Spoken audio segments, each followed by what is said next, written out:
창세기 주제별 탐구여행 31번째, 드디어 마지막 여행에 다다랐습니다. 오늘은 창세기 50장 입간하였다라는 주제를 가지고 여행을 떠나면서 창세기 주제별 탐구여행을 마치도록 하겠습니다.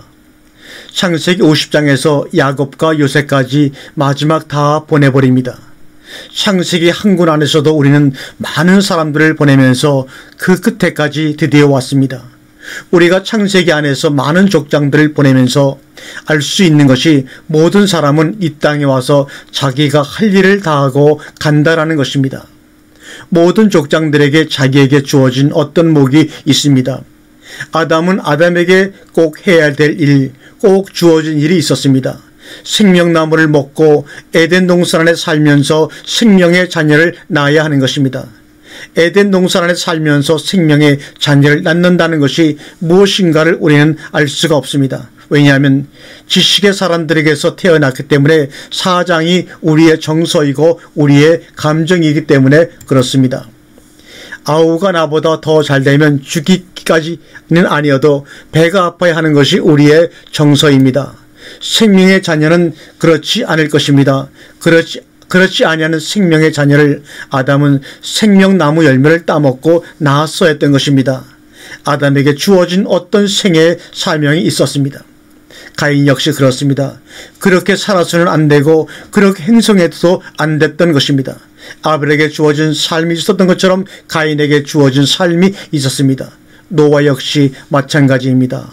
노아에게 주어진 일생의 사명과 본분이 있었습니다. 사실 노아가 거의 900 몇십 세를 살았지만 그 많은 세월 동안에 그가 꼭 해야 될 일은 홍수를 대비한 방주를 짓는 것과 그 방주를 통해서 홍수 이전 사람들을 홍수 이후 시대로 건너다주는 역할입니다. 굉장히 큰 사명이고 사역이지만 그의 전생의 가운데 홍수 사건은 극히 일부분에 지나지 않는다는 겁니다. 그렇게 많은 세월 동안 하나님의 일을 다하는 것이 아니다라는 것입니다. 어떤 일순간이라도 앞에 생애가 있고 뒤에 생애가 분명히 있습니다. 노아는 정말로 극히 일부분, 사실상 방주를 100년 동안 지었겠는가?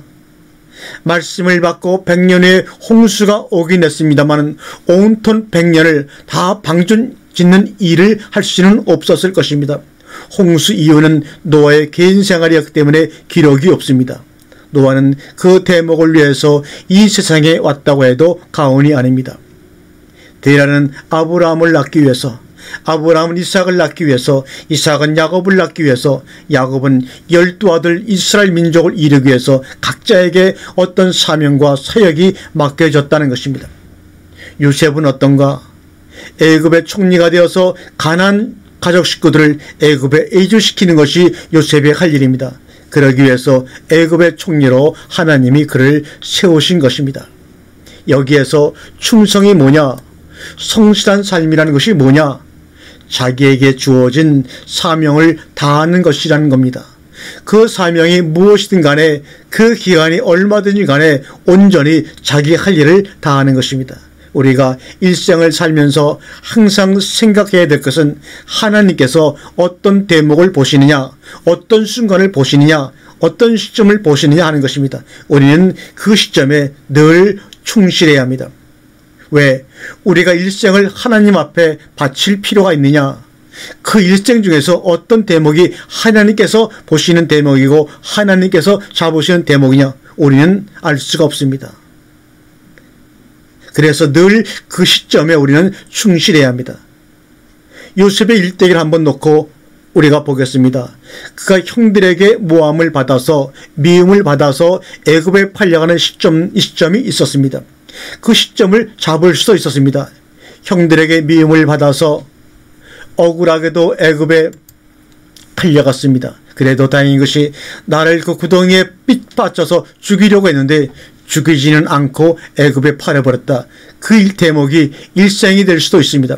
어떤 사람은 그러한 일로 이를 갈고 사는 사람도 있습니다. 더 크게 생각을 해보자 이겁니다. 바로의 꿈을 해몽해줌으로 애굽의 총리가 되었습니다. 이것이 큰 이슈가 될 수도 있습니다. 이것이 전부일 수도 있습니다. 그것만 클로즈업시켜서 떠들어댈 수도 있습니다. 요셉이 형들에게 미움을 받아서 팔렸고 보디발 집에 가서도 그렇게 모함을 받고 감옥에 들어가서도 그렇게 억울하게 살았지만 드디어 애굽의 총리가 되었다. 만약에 우리가 우리 역사를 기록하고 어떤 부분을 크로즈업시킨다면 그런 부분을 크로즈업시킬 것입니다. 그러나 오늘 말씀이 말하고 있는 것처럼 당신들이 나를 해하려 하였으나 하나님은 그것을 선으로 바꿔서 오늘과 같이 만민의 생명을 구원하게 하시려 하셨나니, 이렇게 요셉은 고백을 하고 있습니다. 당신들은 그러므로 두려워 맞서서 내가 당신들과 당신의 자녀들을 기르리이다 하고 그들을 간곡한 말로 위로하였더라고 창세기 50장 21절에 기록되어 있습니다. 자기에게 주어진 사명이 무엇인지를 분명하게 알았습니다. 애굽의 총리가 된 것은 하나님께서 이 일을 위해서 하나님께서 나를 사용하셨다는 것입니다. 어떤 대목을 잡느냐? 가족들을 가난해서 데려다가 고센 땅에 정착시키고 난 다음에 그가 어떻게 살았다라는 기록이 그에게는 없습니다. 그 뒤로도 그가 죽을 때까지 총리직을 다 수행을 했을 것입니다. 그 뒤로도 에피소드가 있었을 것입니다. 그러나 성경은 다 그분을 기록하지 않고 생략하고 있습니다. 사람은 갑니다. 언젠가는 가게 되어 있습니다. 언젠가는 떠나게 되어 있지요. 사람은 왜 잠깐 왔다가 갈까요? 왜 꼭 가야 하나요? 그런 문제에 대해서 한 번쯤 생각해 볼 필요가 있지 않을까요, 여러분? 이 짧은 인생을 살다가 가야 할 내가 지금 해야 할 것이 무엇이냐?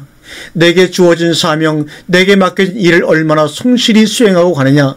그래서 나는 어떻게 생명책에 기록이 될까? 우리는 성경을 공부한 입장에서 항상 역사의식을 가지고 살아야 합니다. 내가 이 세상에서 행한 일들에 대해서 내가 책임을 질 줄 알아야 합니다. 그 책임이라는 것이 뭐냐? 역사의식이라는 것이 뭐냐? 어떻게 기록될 것이냐?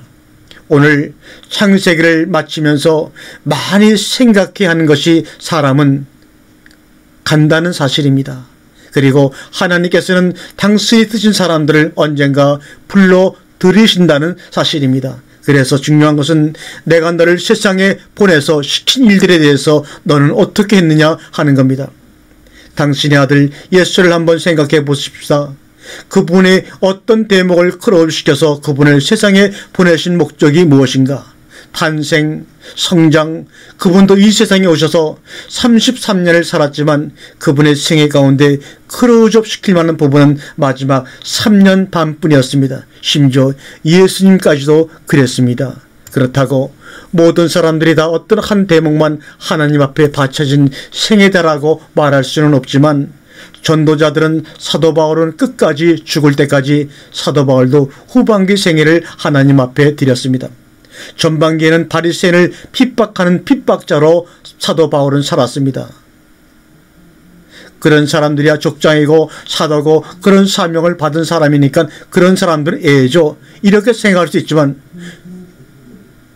우리 같은 소시민들이야 뭐 그렇게까지 거창하게 생각할 것이 뭐 있습니까? 아닙니다. 그렇지 않습니다.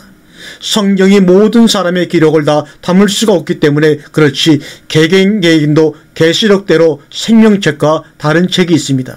생명책은 족보에 오른 사람이니까 무조건 이 사람들이다라고 기록된 책이라고 하지만 다른 책들은 행위를 기록한 책입니다. 그 행위가 어디서 났고 어디 학교를 다녔고가 아니라 하나님께서 보신 어떤 대목이라는 것입니다. 생명책에 농민된 사람들이 세상에 와서 어떻게 살았느냐 그 행적을 기록한 것입니다. 우리는 바로 그 행적에서 나를 찾아야 합니다. 낳고 크고 시집가고 장가가고 자식 낳고 키우고 시집가고 보내고 그리고 죽었다라는 것을 행정책에 기록할 필요가 있느냐? 그것은 누구나 다 거치는 과정인데 그것 잘했다고 나 할 일 잘했다고 할 수는 없습니다. 그 중에 나는 교회 다니면서 선교 헌금을 내고 등등 그 짓도 누구나 다 하는 것입니다. 그런 것이 기록에 올라가겠느냐 이 말입니다. 내가 무엇을 했다는 것이 중요한 것이 아니라 하나님께서 그 일에 대해서 의미를 부여하셨다는 사실이 중요하다는 겁니다. 하나님의 선하시고 기뻐하시고 온전하신 뜻이 무엇인지 분별하도록 해라. 분별이 중요합니다. 그래서 늘 우리는 하나님의 마음을 가져야 합니다. 우리에게도 언젠가는 요셉이 말하는 대로 5장 24절의 말씀대로 요셉이 그 형제들에게 이르되 나는 죽으나 하나님이 너희를 공고하시고 너희를 이 땅에서 인도하여 내사 아브라함과 이삭과 야곱에게 맹세하신 땅에 이르게 하시리라고 요셉이 또 이스라엘 자손들에게 맹세시켜 이르기를 하나님이 정녕 너희를 공고하시니 너희는 여기서 내 해골을 메고 올라가겠다 하라. 마지막에 내가 당당하고 떳떳하게 하고 갈 말. 요셉이 110세 죽음에 그들이 그의 몸에 형제를 넣고 애굽에서 입간하였더라. 매장하였더라가 없고 입간하였더라고 그랬습니다. 요셉도 어떤 때를 대기하고 있습니다. 내가 고향에 돌아가는 사람이라면 두 가지 중에 한 가지일 것입니다. 하나는 성공을 해서 금이환영을 하느냐, 아니면 영영 고향에 돌아갈 엄두도 못 내고 타향에서만 맴돌다가 죽을 것이냐. 우리가 하나님 앞에 간다는 것은 고향에 돌아가는 것과 마찬가지입니다. 얼마나 내가 떳떳하고 당당하게 하나님 앞에 갈 것이냐. 온 생애를 어떻게 살았느냐가 중요한 것이 아니라 어떤 대목을 어떻게 살았느냐가 중요합니다. 사람마다 결정적인 대목이 있습니다. 가인이 동생을 쳐 죽인 일로만 일상을 살았겠느냐. 어떤 한순간 한 대목입니다. 그것 때문에 함부로 내 마음대로 못 사는 겁니다. 그분의 뜻을 생각할 수밖에 없고 그분의 원하심이 무엇인가를 분별할 수밖에 없는 것입니다. 어떤 대목을 잡을지 모릅니다. 내게 어떤 대목이 생길지 모르는 것입니다. 대단한 일도 아니지만 하지 않은 일도 있습니다. 성경 통독을 우리가 마치면서 마음에 와닿는 마지막 한마디는 털을 닦고 새 땅을 읽어서 씨를 심었다는 문자 그대로 창세기입니다. 어떤 세상을 만들었다는 것, 어떤 전통을 세웠다는 것, 어떤 기초를 닦았다는 것, 그것이 바로 창세기입니다.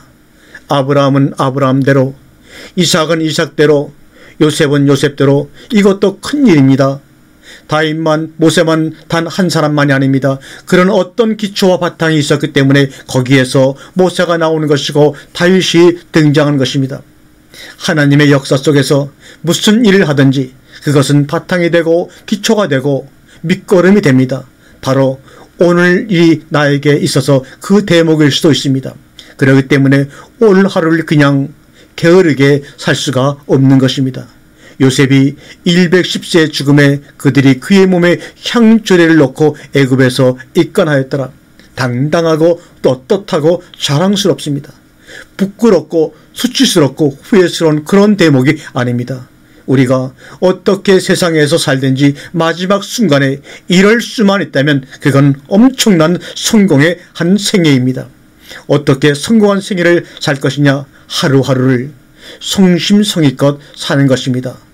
어떤 대목일지는 모르지만 하나님께서 짚는 대목이 하루하루 속에서 어떤 기간이기 때문입니다. 사랑하는 여러분, 성덕 통독의 의미가 있지요. 우리가 한 절 두 절 자세히 보는 것도 중요하지만 전체 흐름을 잡아가는 것도 우리에게 큰 교훈과 비전을 주는 것입니다. 내일 아침은 또 400년을 건너뛰어서 우리가 언젠간 출애굽을 또 한번 여행을 할 것입니다. 어떤 대목에서는 400년도 빠져버립니다.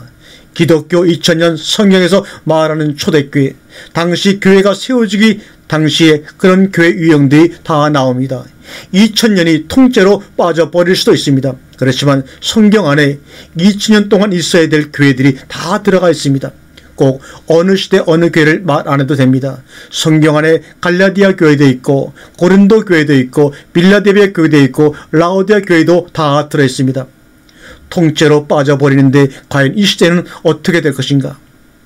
하나님께서 빼실 것인가? 이것이 우리의 안목이고 우리의 개념, 우리의 개관, 다시 말하면 이런 것들이 하나님화가 되어가는 것이고 가야 됩니다. 형사가 장업이란 역사관, 사관, 흐름, 하나님의 생각, 뜻, 하나님적인 세계, 그런 안목과 그런 개념과 그런 정서와 그런 이성을 가지고 이 세상에서 우리가 사는 것입니다. 그런 안목으로 사람을 볼 때, 세상을 볼 때 제대로 보고 제대로 판단할 수 있고 그에게 제대로 적응할 수 있고 대처할 수 있다고 봅니다. 감사합니다.